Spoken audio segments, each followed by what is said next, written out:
Hello, welcome to midnight fair channel को subscribe ज़रूर करिए। आज हम जिस मूवी पे बात करने वाले हैं उसका नाम है वेलकम होम। सोचिए आप अपने पार्टनर के साथ बिगड़े हुए रिश्ते को सुधारने के लिए किसी खूबसूरत और शांत जगह पर छुट्टियां मनाने के लिए जाए, लेकिन वहां जाने के बाद आपको पता चले कि आपकी हर एक प्राइवेट मोमेंट, आपका हर एक राज कोई अनजान छुप कर देख रहा है। तो कैसा होगा? तो वीडियो लास्ट तक ज़रूर देखना। कहानी की शुरुआत होती है एक यंग कपल ब्रायन और केसी से। इन दोनों के बीच सब कुछ ठीक नहीं चल रहा है, क्योंकि केसी ने पास्ट में ब्रायन को धोखा दिया था। अपने इसी टूटे हुए रिश्ते को एक और मौका देने के लिए वो इंटरनेट के जरिए इटली के एक बेहद खूबसूरत और सुनसान इलाके में एक विला रेंट पर लेते हैं। शुरुआत में सब कुछ परफेक्ट लगता है, बड़ा सा विला, चारों तरफ हरियाली और शांति। लेकिन ब्रायन के मन में अभी भी इनसिक्योरिटीज और गुस्सा है। वो बार बार पास्ट की बातें याद करके परेशान होता रहता है। कैसी कोशिश कर रहे हैं चीज़ें नॉर्मल हो जाए, लेकिन उनके बीच की दीवार कम नहीं हो रही।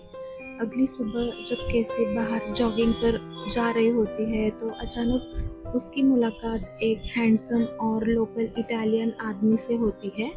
वो कैसी को इम्प्रेस करने की कोशिश करता है। जब ब्रायर को फेडरिको के बारे में पता चलता है तो उसके अंदर का पॉसेसिव और जेलस रूप बाहर आ जाता है।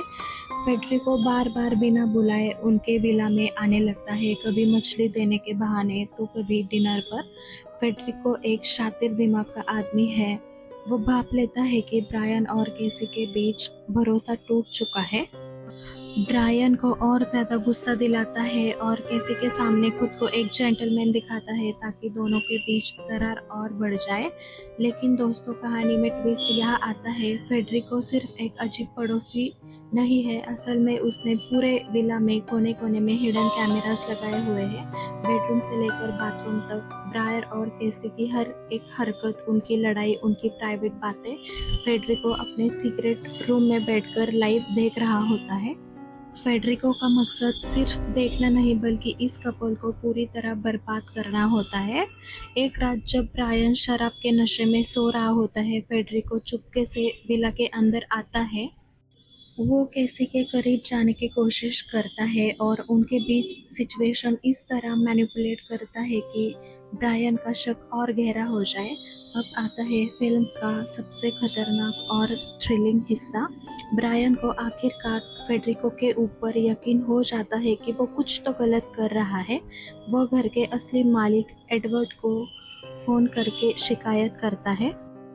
लेकिन इससे पहले कि एडवर्ड आए, फेडरिको और ब्रायन के बीच भयानक लड़ाई हो जाती है। बात इतनी बढ़ जाती है कि सेल्फ डिफेंस में कैसी फेडरिको पर हमला कर देती है और फेडरिको मारा जाता है। दोनों डर जाते हैं। तभी वहाँ कार की आवाज़ आती है। विला का असली मालिक एडवर्ड होता है। ब्रायन खून साफ करके बॉडी छुपाने की कोशिश करता है और एडवर्ड को टालने की कोशिश करता है। लेकिन एडवर्ड घर के अंदर जाकर सीधे सीक्रेट कंप्यूटर रूम में चला जाता है, जहां से कैमरा कंट्रोल हो रहा था। यहाँ एक और बड़ा झटका लगता है। एडवर्ड कोई अनजान नहीं, बल्कि फेडरिको का पार्टनर इन क्राइम था। कैमरे की रिकॉर्डिंग रिवाइंड करके देखने लगता है कैसी ने फेडरिको को मार दिया है। लेकिन ब्रायर और केसी मिलकर एडवर्ड पर भी हमला कर देते हैं, उसे भी मौत के घाट उतार देते हैं। दोनों मिलकर दोनों उसकी बॉडी जंगल में दफना देते हैं। ब्रायन विला के अंदर जाकर कंप्यूटर सिस्टम और कैमरा को तोड़ देता है। दोनों एक दूसरे से वादा करते हैं कि इस खौफनाक रात के बारे में जिंदगी में कभी किसी से नहीं बोलेंगे।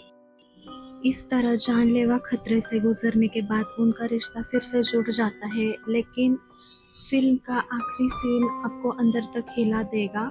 जैसे ही कैमरा जूम आउट होता है, हमें दिखता है कि गार्डन में खड़ी छोटी मूर्ति के आग में भी एक हिडन कैमरा लगाया था, जिसे ब्रायन नहीं ढूंढ पाया था। और उस कैमरे की लाइव फीड डार्क वेब पर दुनिया भर के लोग लाइव देख रहे थे। स्क्रीन बदलती है और हमें दिखाया जाता है कि दुनिया के अलग अलग कोनों में लोग हंसते हुए, पॉपकॉर्न खाते हुए, ब्रायन और कैसी को लाश दफनाते हुए लाइव देख रहे हैं। यानी यह एक कोई इकलौता विला नहीं था, बल्कि ऐसे रेंटल प्रॉपर्टीज का एक पूरा इंटरनेशनल रैकेट चल रहा था।